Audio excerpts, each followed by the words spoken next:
Hi, I'm joined today by Dr. Muslim Elkotob, Principal Solutions Architect at Vodafone. Thank you so much for logging on and speaking with me today, Muslim. Thank you. So, to start with, how can operations capitalize on non-residential use cases today? Absolutely. Very good question. It's a key, let's say, objective we look at today. And in order to really, let's say, capitalize on what you invest into this fiber infrastructure and those bonds, you need to really be multi-service enabled. It means that you cannot build a fiber network exclusively for just one customer. You have to bring in a multi-service model to deploy more services on the same infrastructure network. And also, if you can, also bring in more customers onto the same one. Then you will have a reduced capital investment cost per subscriber in the non-residential enterprise segment or per site. And this is very important because then the factor will be lower. Otherwise, it's a massive investment which needs planning and large capex. And that's why multi-service, the diversification of the spectrum of services that you offer will help you to monetize. Other factors which are very important are to be, let's say, really answering the customer demand. For example, in verticals, we see demand for cognitive, smart networks that are flexible, that can adapt to their needs, that can be dynamically adjusted to their own, let's say, or tailor-made or customized to their own demands. And for that, you really need to build in this capability into the infrastructure so users can benefit from that. That's also a challenge where you bring in AI, ML, and some advanced functionality, and you build like a thin IT layer on top of your infrastructure layer, and that will help you to monetize. And of course, then the third factor that I see from my side is to have the right business model. It means that, for example, if you have a dark fiber model, you just throw in the fiber point to multi-point connection like in a PON, or you use, let's say, this dim fiber or the lit fiber. Lit fiber means it's a managed infrastructure. You do some management for the customer, and the dim one is somewhere in between. So it's almost finding the right model. And from our perspective, what I see is that the best is to offer a turnkey service with an IT layer, infrastructure underneath, intelligently managed, and giving some flexibility to the customer. That's the best model that I see to monetize on that. Yeah. Amazing. And so how must operators future-proof their PON networks in order to meet these requirements? Yeah, a very good point. So PON networks have been evolving. We have this, let's say, NG-PON, next generation PON. We have the GPON, the gigabit PON. We've seen at Global Forum the 50 gig PON. So this is evolving as a technology. But then as it evolves, you have things like you've seen from vendors also in this event, that the cost per unit increases, energy becomes an issue, efficiency becomes also a point, scalability. Sometimes we've seen also at the Promote Forum think of over-dimensioning a network, which is then used only at this peak, let's say, level, only for an instant, then it's really over-dimensioned the rest of the time. So to really address this, what you need to do is to build in to make sure you are compatible and over the long or mid-term, you have to be, let's say, flexible and scalable. It means that you have to build in the capability to have full control and full grip of your infrastructure as you roll out those fibers and you set up a PON, whether it's a GPON, NGPON, XG PON, whatever it is. You have to be able really to have the complete control, meaning that you can leverage resources, you can do load balancing among your fiber connections. You can also use cognitive mechanisms like AI to better combine those assets that you put into the ground to really support in the best possible way the service. It's like a mapping between what you have as assets in the ground and what kind of, let's say, resource leverage you have for services in terms of quality of service, flexibility. So building this best match and always doing it systematically from a design perspective, so native by design, providing such a network is what operators have to do always in order to have the full control and to keep up with the evolution pace. That would be, let's say, from a generic perspective, the way to go that I would recommend. How soon do you think it will be before we start seeing fixed mobile network convergence? Fixed mobile convergence has been around as a term for a long time, but now it's in the context of the up-to-date technologies where we talk about 5G and the new Wi-Fi and Wi-Fi 6, and also the fiber, partially as the PON infrastructure. So to see fixed mobile convergence, we're already seeing, let's say, some pilot implementations.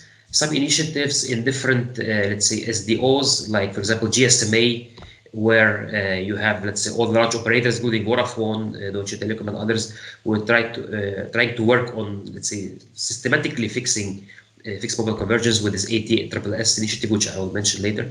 So you have already things happening there, but it's still at the phase of standardizing, pilot implementations, and some, let's say, punctual stuff, but there is not yet a completely matured model where you have a well-adopted standard for this, or where you really have products integrating this thing as a built-in native feature. So I think in a span of, I would say, 2.5 years, we're going to see this on a much mature scale and built in as a capability natively into products and services. Amazing. And so what does fixed mobile networks convergence look like from a connectivity standpoint? Is it 5G and Wi-Fi, 5G and fiber, or a mix of all three? Actually, as you just said, a mix of all three, I would say, because there are different cases, and I will give you just a small insight into that. So, for example, Wi-Fi and 5G, they complement each other at some points. For example, when we've started to do, let's say, 5G large rollouts, the first commercial cases which were viable actually for large operators or CSPs like my company, it was, let's say, campus networks or factory automation for large industrial sites, everything connected with 5G. It's more precise than Wi-Fi. It's more, let's say, less prone to interference or disturbance. So 5G was the dominant, let's say, cluster infrastructure to really automate industrial sites or factories or connect any large vertical customer. But then Wi-Fi comes in, even non-residential, to sometimes complement 5G to work in an interworking mode. And that's why I have this GSMA standardization with this ATSSS, which is this switching between Wi-Fi and 5G. Being standardized among all large operators. So that's where they complement each other. Also, for example, fiber, it interconnects different sites which are 5G clusters. So 5G is a wireless cluster, and you have many of these for a multi-site, let's say, large multinational, for example, corporation. They interconnect with fiber. So fiber has to interconnect quickly all the 5G clusters and sites. And also in the, let's say, rural areas, or we have a difficulty to have, let's say, coverage, or when investments really don't pay off that easily, you have always this choice that how far do you roll out your fiber into that, that's, let's say, sparse, let's say, community or spot. And then after you roll out this thing, do you want to use, let's say, you want to erect a 5G antenna and then use that fiber as a backhaul for this fiber? Or do you want to, let's say, set up a couple of Wi-Fi hotspots on this fiber termination? So you always have to have a feedback loop or a backhaul based on fiber. But then on top of it, whether you build a 5G base station, a cell, or a Wi-Fi cells, that's a choice of cost factor, depending on the density at the spot, etc. So that's actually the point here. So that's why it's always about finding the optimal mix, what you do. But I would say in small clusters, which are dense industrial sites, 5G is dominant, sometimes complemented with Wi-Fi. In residential, it's the opposite. It's Wi-Fi inside with some 5G complementing. And among the clusters, it's fiber always dominant. And in sparse areas, it is fiber connection terminated either with a 5G base station or with Wi-Fi cells, depending on the invest and the load and all the projected profiles that you're going to get there. So leading on from that, what would be the use case?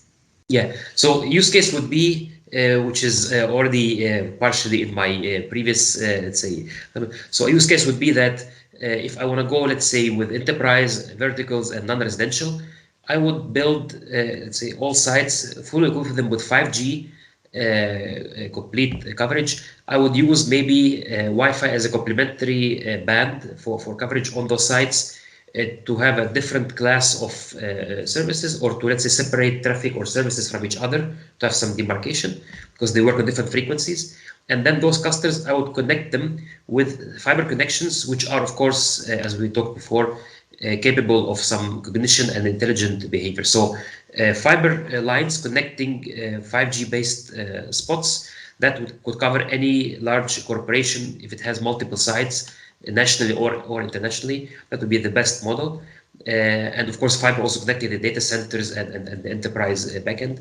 And in the residential part, I would say the use case would be Wi-Fi inside as the main load, let's say, carrier of the traffic, complemented by 5G minimally. When you go outside, it switches around, and then, of course, also connected with a fiber to the curb or to the. So those would be, let's say, the blueprint for an enterprise, non-residential, or for a residential model. Yeah. So you are joining us from Broadband World Forum. What has been your highlight of the show this year? Yeah, thanks for this great question. And this year, I would say my highlight, to put it in concisely, would be I've seen a lot of maturity among smaller players that work with fiber rollout and broadband rollout to the edge. For example, like Eurofiber. I've seen a lot of maturity in their work and in their business models, and also in the way that they're going forward. But this is just one example of those stakeholders. And also, I've seen a lot of consensus among let's say, large players, CSPs like my company. For example, in GSMA, there is standardization work ongoing for this ATSS, which is access traffic steering, switching, and splitting.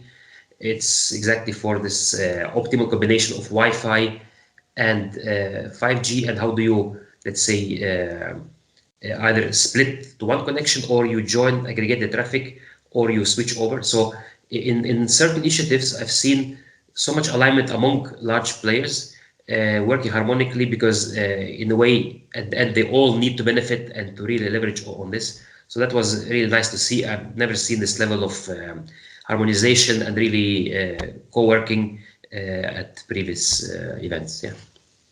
Amazing. Thank you so much for your time today, Muslim. Thank you so much.